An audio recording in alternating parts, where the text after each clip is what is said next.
যে পালাটি পরিবেশন করব পালাটি হচ্ছে লক্ষণের শক্তি সে। জয় জয় জয় রাম সীতা প্রেমানন্দে হরি হরি বলো।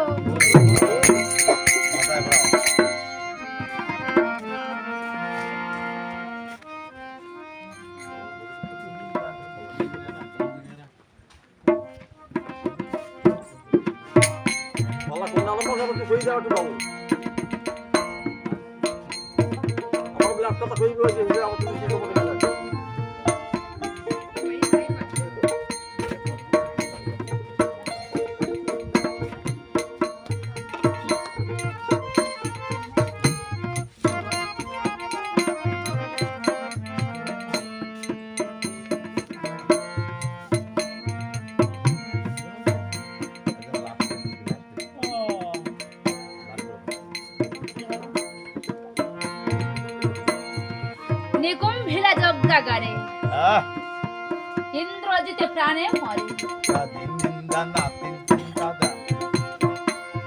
এ কথা জানিল দেবে গণে বিভীষণ করে ফন্দি দেখাইল এই পথের সন্ধে ও ইন্দ্রজিৎকে মারিতে লক্ষণে। ইন্দ্রজিতে মরে প্রাণে বার্তা পেল দর্শাননে ভগ্নভূমি করে সমাচার ছিল রাজা সিংহাসনে। এই দারুণ বার্তা শুনে উচ্চ হয়ে পড়ে লঙ্কার শহর।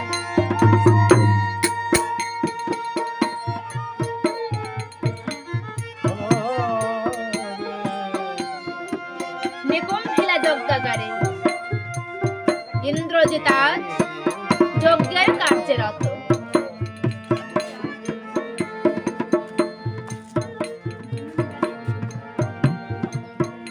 এমন সময় বিভীষণ লক্ষণ যে সংকেত করে অতি গোপনে দশ করেন প্রবেশ করে ওই নিরস্ত্র ইন্দ্রজিৎকে দণ্ডায় ভাবে লক্ষণের দ্বারা তাকে হত্যা করে।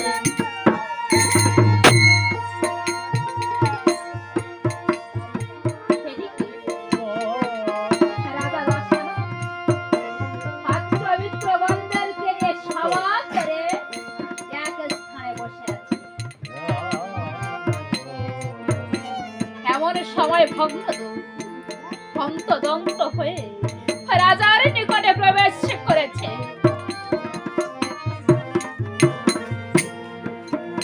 এবার ভগ্নদূতে আগমনের ভাব মূর্তি লক্ষ্য করে রাবণে বলছে কি ব্যাপার ভগ্নদূত, তুমি এমন ভাবে কি খবর নিয়ে এসেছো? তোমাকে দেখে আমার মন যে বড় খুশি হয়েছে।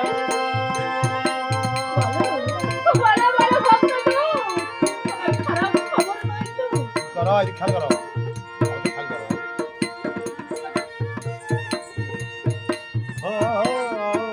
এবার ভগ্নদূত কিভাবে রাজাকে একটু সংবাদ জানিয়ে কিছুই বলতে পারছে না। রাজা বারবার জিজ্ঞাসা করছে কিন্তু দূতের মুখে কোনো কথা বলার সাহসে পাচ্ছে না।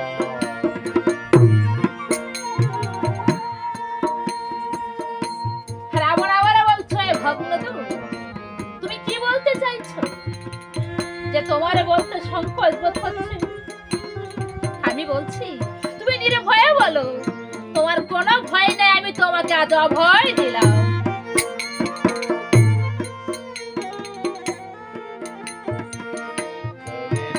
এবারে ভগ্নদূত সন্ত্রস্ত ভাবে বলছে মহারাজ এমনই দারুণ কথা আমি আপনাকে কেমন করে বলবো মহারাজ, তারপরেও যে আমাকে বলতে হবে। তাই বলছে মহারাজ তব পুত্র ইন্দ্রজিৎ। রাবণ বলছে ইন্দ্রজিৎ? হ্যাঁ মহারাজ, আপনার ইন্দ্রজিৎ নেই মহারাজ। এবার রাবণ বলছে জানো কি হয়েছে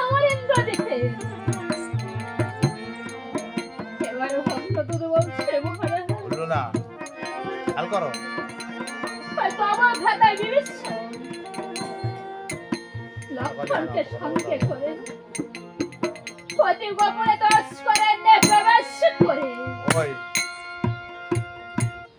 নিরস্ত্র ইন্দ্রজিৎকে জন্যই ভাবে লক্ষণের দ্বারা তাকে হত্যা করে।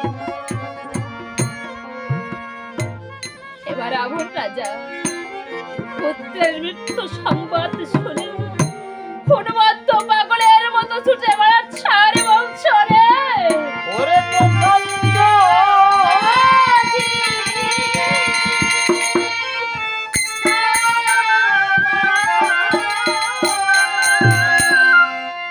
আমার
রাজার দুর্দশায় ফেরে পাত্র মিত্র গণেছে রাজার মাথায় জল ঢালছে। অনেকক্ষণ পর রাজা জ্ঞান ফিরে পেয়ে পুত্র শত উন্মত্ত পাগলের মতো ছুটে বেড়াচ্ছে আর বলছে ওরে দুষ্ট বিবেচন আমার প্রতি তোর এতটাই ক্রোধ শেষে কিনা তুই আমার পুত্র ইন্দ্রজিৎকে হত্যা করে পুত্র হত্যার আগুন জেলে প্রতিশোধ নিয়েছিস। তবে তুই হয়তো ভেবেছিস যে ইন্দ্রজিতের মৃত্যু সংবাদ শুনে আমার মৃত্যু হয়ে যাবে, তবে তার আর বাকি রইল বাকই। আমার মৃত্যুর আগে তোর মৃত্যুর আগে আমার হাতে তুই একবার ভাবতে থাক আমি মারছি। এই বলে রাবণ তখন কি করেছে আর ওই এত বলি নীল রাবণ ও ঘরে ঘরে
এবার রাবণ রাজা তার পুত্র হত্যার প্রতিশোধ নেওয়ার জন্য চন্দ্রহাসী খড়া নিয়ে উন্মাদের মতো ছুটে চলেছে অশোক বনের দিকে মা সীতাকে হত্যা করবার জন্য।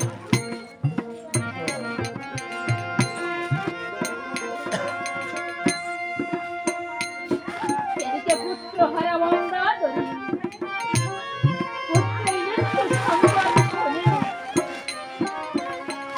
হনুমন্ত পাগলের মতো ছুটে এসে রাজা দশাননের কাছে এসে বলছো, প্রভু অন্যায় তুমি করো না প্রভু,